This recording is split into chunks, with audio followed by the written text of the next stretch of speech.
Allah memerintahkan beliau menempatkan Ismail dan ibunya terpisah dengan Bunda Sarah. Suatu hari, Nabi Ibrahim menyuruh Bunda Hajar untuk berkemas-kemas.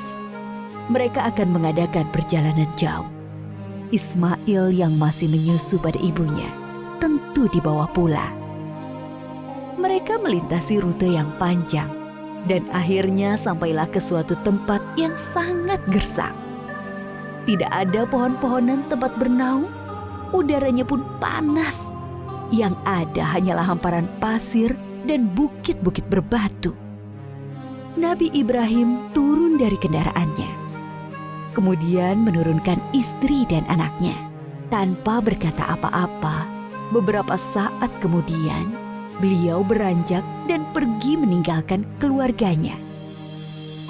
Ibunda Hajar yang melihat keanehan ini segera berteriak memanggil, "Ibrahim, hendak kemana?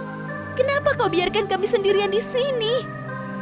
Nabi Ibrahim tidak menjawab, hanya menunduk terus berjalan. "Ibrahim, apakah ini perintah Allah?" Iya. "Kalau begitu aku yakin Allah tidak akan membiarkan kami." Ibunda Hajar begitu sabar dan ridho pada keputusan Allah. Nabi Ibrahim sebenarnya tidak tega meninggalkan keluarganya di tempat terpencil dan gersang itu. Tetapi keyakinan akan kebenaran Allah dan kemurahan Allah menjadikan beliau mematuhi perintah yang sulit ini. Dengan berlinang air mata, beliau berdoa sebelum kembali ke Palestina. Tuhanku, aku telah menempatkan keluargaku di tempat gersang ini, di dekat rumah-Mu, Ka'bah. Mudah-mudahan mereka menegakkan sholat dan jadikanlah hati manusia senang kepada mereka. Dan berikanlah mereka rizki buah-buahan supaya mereka bersyukur.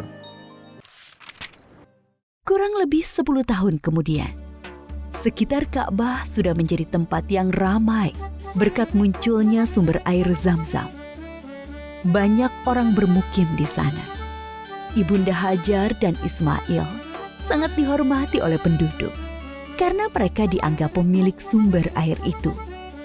Ismail tumbuh menjadi anak yang tampan, santun, dan sabar. Suatu ketika, Nabi Ibrahim mengunjungi keluarganya di Mekah. Setelah beberapa lama tinggal di sana, suatu malam beliau bermimpi menyembelih Ismail. Nabi Ibrahim termangu-mangu memikirkan mimpinya. Wahyu dari Allah atau godaan setan? 2 malam berikutnya, mimpi yang sama terulang. Maka pagi harinya, setelah mimpi yang ketiga, beliau yakin ini perintah Allah yang harus dilaksanakan walaupun terasa sangat berat di hati. Nabi Ibrahim bermusyawarah dengan keluarganya tentang mimpi itu. Anakku, aku melihat dalam mimpi, aku menyembelihmu. Pikirkan, apa pendapatmu? Ismail sangat memahami bahwa ayahnya adalah Nabi Allah. Mimpi para nabi adalah wahyu ilahi. Dengan mantap dia menjawab, Ayah, laksanakan perintah Allah. Insya Allah, aku akan sabar menerimanya. Bertambah rasa syukur Nabi Ibrahim. Bertambahlah kecintaan kepada anaknya. Bertambah mantap pula hati beliau melaksanakan perintah yang sulit itu.